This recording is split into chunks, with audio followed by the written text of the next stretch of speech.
तो hey guys welcome back to my YouTube channel. आज हम एक्सप्लेन करने वाले एपिसोड 22। अगर आप हमारे चैनल पर नए हो ना तो एपिसोड 1 से देखना, और एपिसोड 1 का लिंक आप लोगों को डिस्क्रिप्शन में मिल जाएगा, तो वहां से जाकर के आप लोग चेकआउट कर सकते हो। और आपका टाइम ना वेस्ट करते हो, वीडियो करते स्टार्ट। तो एपिसोड की शुरुआत में हम देखते हैं कि मुखिया कहता है कि मुझे आपका ख्याल रखना अच्छा लगता है, और कहता है कि अपने डेरे में वापस जाओ आराम करने के लिए, और मैं किसी को कह करके मछली पकड़ने के लिए भेजता हूँ, और मैं कुछ पहरेदारों का भी इंतजाम करता हूँ क्योंकि ये जगह बहुत ही ज़्यादा खतरनाक है। तो मिशू कहती है ठीक है, और फिर वहाँ से चली जाती है। तो हमारा सीन चेंज होता है और हमें सुबह का सीन दिखाया जाता है, जहाँ पर हम देखते हैं कि ये लोग नक्शे में देख रहा होता है। तो यूकॉन कहता है कि आगे के पहाड़ का शेर का इलाका है, और उस जगह में सबसे ज्यादा शेर पाया जाता है, और वह जगह काफी ज्यादा सुनसान भी है। और कहता है कि उस गाँव में काफी ज्यादा अजीबोगरीब पौधे भी पाया जाता है, और लोगों का कहना है कि किंग सुई गांव में बहुत सारे लोग जाते हैं, लेकिन कुछ ही लोग वापस लौट करके आ पाते हैं, और मुझे डर है कि यह बात अफवाह नहीं है। तभी वहां पर एक नौकर आता है और वो कहता है कि मैं गया था सड़क के बारे में पता लगाने के लिए, लेकिन उस सड़कों से गुजरना काफी ज्यादा मुश्किल है, और हमारे घोड़े और गाड़ी को यहीं मतलब छोड़ करके यहाँ से चलना होगा। तो मुखिया कहता है ठीक है, हम लोग गाड़ी को यहीं पर ही छोड़ करके चलेंगे। तो हमारा सीन चेंज होता है और हम यहाँ पर देखते हैं एक लड़की को, जो कि इस लड़की के पीछे में एक गुंडा पड़ा हुआ होता है, और वो लड़की चिल्ला चिल्ला के कह रही होती है कि मेरी मदद करो, मेरी कोई मदद करो। तभी इस लड़की का पैर फंस जाती है और वहीं पर ही गिरती है। तो वो आदमी इनके तरफ बढ़ने लगता है, तो ये कहने लगती है करीब मत आओ, करीब मत आओ, और फिर जोर जोर से चिल्लाने लगती है कोई तो मेरी मदद करो। लेकिन वो आदमी इनके ऊपर थोड़ा सा भी दया नहीं दिखाता है, और वो उनका पैर पकड़ करके खींच करके वहां से लेकर के जाने लगता है। तभी हम लोग देखते हैं कि ये लोग जा रहा होता है, मतलब हमारे जो पूरे टीम है ये लोग यहाँ से जा रहे होते हैं। तभी इन लोगों को कुछ वहां पर सुनाई आता है। तो मिसियो फिर यूकॉन को कहने लगती है कि तुम यहाँ पर खड़े होकर के क्या कर रही हो, जल्दी से जाओ उनकी मदद करो। लेकिन यूकॉन नहीं जाता है, तो मिसियो फिर जल्दी से भाग करके उनको बचाने के लिए चली जाती है अकेले ही। तो उनके जाने के बाद यूकॉन भी चला जाता है, क्योंकि उसे तो अकेला नहीं छोड़ सकता ना। और यह फिर जाकर के वहां पर दोनों फिर फाइट करने लगते हैं, मिसियो भी और यूकॉन भी। और इस बंदे का नाम होता है मास्टर लू, तो आप लोगों को मैंने पहले ही बताया था। और ये लोग काफी देर तक आपस में फाइट करने लगता है। तो मास्टर लू फिर वहां से उठ करके भाग जाते हैं। जब वो लोग जब शांत हो जाता है ना,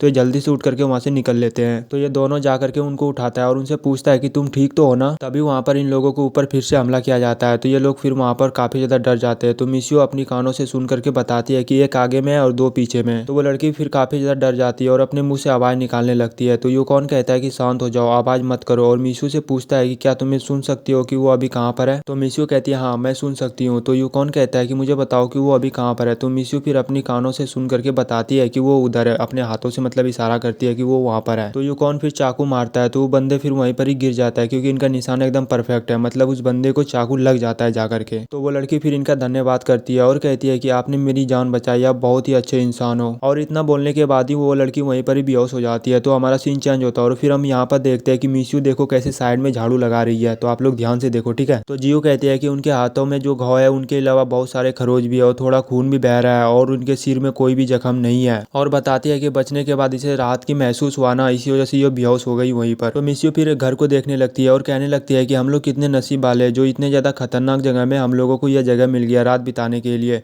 और हम लोग बहुत ही ज्यादा नसीब वाले हैं। तभी उधर से राजकुमारी आती है और वो कहती है क्या हम यहीं पर रहने वाले हैं, और कहती है कि मैं यहाँ पर रहने वाली बिल्कुल भी नहीं हूँ। और फिर मुखिया को कहती है कि भाई चलो हम लोग यहाँ से चलते हैं, और यहाँ पर ऐसे कई डाकू है जो लड़कियों के ऊपर हमला करते हैं, तो मुझे बहुत ही ज्यादा डर लग रही है। तो मिशु पूछने लगती है राजकुमारी अभी गंदा कहाँ पर है, मतलब मिशु जो है उनकी फिरकी ले रही है। तो फिरकी का मतलब आप लोगों को पता ही होगा।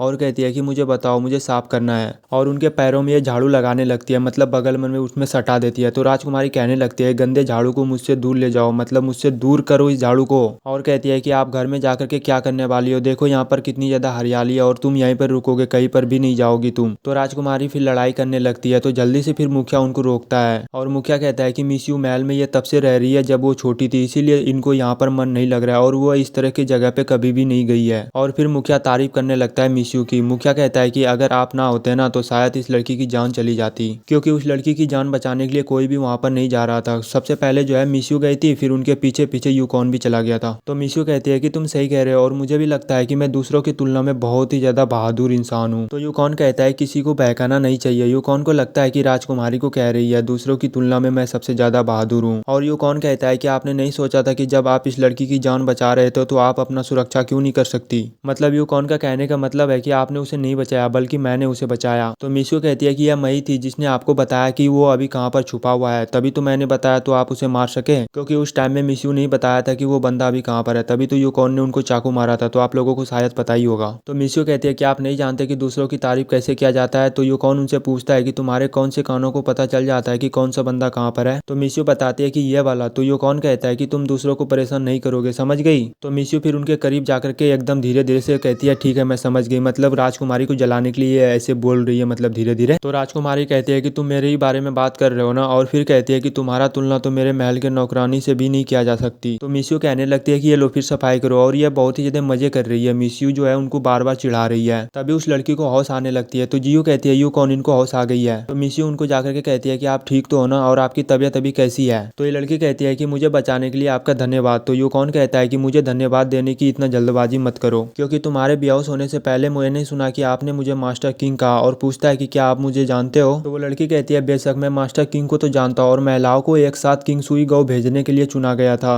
तो मिस्यू कहती है महिलाओं को एक साथ किंग सुई भेजने के लिए चुना गया था। तो वो लड़की कहती है हाँ, और कहती है यू कौन से कि मास्टर किंग प्लीज मेरी बहन को भी बचा लो, मेरी बहन भी वहीं पर ही फंसी हुई है। क्योंकि इनकी बहन जो है ना, मतलब ये तो वहां से कैसे भी करके भाग गई है, लेकिन इनकी बहन जो है वहीं पर है। अब कहाँ पर फंसी हुई है तो हम लोगों को पता नहीं, शायद हम लोगों को आगे चल के पता चलेगा। तो वही वो कौन से कह रहा है कि प्लीज मेरी बहन को भी बचा लो। तो हमारा सीन चेंज होता है, और फिर यहाँ पर देखते हैं उसी आदमी को जिनका नाम होता है मास्टर लू, जो कि इनके चोट लगा हुआ होता है ना, तो ये पट्टी बांध रहे होते हैं अपने घावों पर। तभी वहाँ पर एक लड़की आती है, और ये होती है सरदारनी, और सरदारनी का मतलब तो आप लोगों को पता ही होगा, और इनका नाम होती है लीयू। तो लीयू कहने लगती है कि आपने मेरी अनमोल बेटी को खो दिया, और यहाँ खाली हाथ वापिस लौट करके आ गए, क्योंकि उस लड़की को लाने के लिए इन्होंने ही भेजा था इनको, और कहता है कि अब से तुम मेरे साथ नहीं रहोगे। तो ये कहने लगता है कि महोदय प्लीज मुझे माफ कर दो, मैंने उसे पकड़ लिया था, लेकिन वहाँ पर कुछ लोग आ गए, और उनमें में से एक अनोखी लड़की थी, जो कि वो अपने कान से सुन करके बता देती थी कि मैं अभी कहाँ पर खड़ा हूँ। और यह बंदा मिस्यू के बारे में बता रहा है, क्योंकि मिस्यू ही बता देती थी अपनी कान से सुन करके कि अभी कौन सा बंदा कहाँ पर खड़ा है। तो लियू कहती है कि ऐसा लगता है कि वो कोई साधारण लड़की नहीं है, और फिर मास्टर लू को वहाँ से जाने के लिए कहता है। तो मास्टर लू कहता है जी महोदय, और फिर यह बोल करके वहाँ से चले जाते हैं। तो उनके जाने के बाद यह कहने लगती है कि आप तो मेरे क्षेत्र में घुस गए हो, और आप क्या सोचते हो कि आप यहाँ से सही सलामत चले जाओगे। और कहती है जब उस आदमी से मुझे 5 रंग का पत्थर मिल जाएगा तो मैं तुम सबको मार डालूंगी, और हम लोगों को आगे पता चलेगा कि आखिर 5 रंग का पत्थर किस बंदे से मतलब ये लेने वाली है, और किसके पास है। ये हम लोगों को सब कुछ जो है ना आगे में सब कुछ समझ में आ जाएगा, ठीक है। और कहती है कि लड़कियों के शरीर के अंदर का खून में से मैं अपने हाथों से निचोड़ लूंगा, और एक भी बूंद उनके शरीर में खून नहीं छोड़ूंगा। और हम लोग भी देखते हैं कि उनके हाथों में भी 1-2 पत्थर होता है। और हमारा एपिसोड